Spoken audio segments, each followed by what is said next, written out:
Hello guys, welcome to back. म्हणजे आज मी तुम्हाला सांगणार आहे की बिग बॉसमध्ये रितेश सर सगळे कंटेस्टंटला एका जागी एकत्रित बसवून घेतली सगळ्यांची क्लास. आणि या सगळ्या क्लासचा लीडर होता आपला अरबाज पटेल. कारण की अरबाज पटेलचे नखरे बघून रितेश देशमुख आले टेन्शनमध्ये.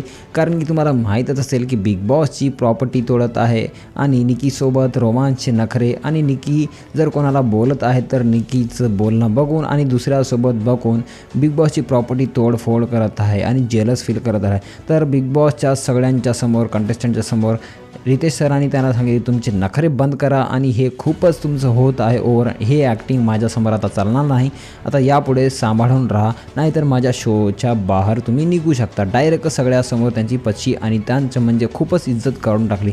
तुम्हाला काय वाटतं की आणि तुम्हाला माहीत असेल एक आठवड्यापासून आपल्याला जास्तीत जास्त फक्त निकी आणि अरबाजची ही स्टोरी दाखवालेत. आणि बाकीचे कंटेस्टंट आपले जे सूरजदादा आहे आणि बाकीचे जे अरबाज पटेल वगैरे आहेत त्यांचं म्हणजे काहीच दाखवणार नाही. तर आणि कमेंटामध्ये जेवढे व्हिडिओ मी बनवलो त्या व्हिडिओमध्ये फक्त आणि फक्त आपले एकच कमेंट आहे की निकीला बाहेर काढून टाका, निकीमुळे TRP डाऊन होत आहे असले आणि तसले. तुम्हाला का वाटतं की हे मत सही आहे? आणि जे आपले रितेश सरांनी अरबाज पटेलची आणि बाकी सगळ्या कंटेस्टंटची आणि निकीची क्लास घेतली ते खरोखर बरोबर आहे नाही? मला कमेंट करून सांगा. भेटूया पुढच्या व्हिडिओमध्ये. तोपर्यंत बाय.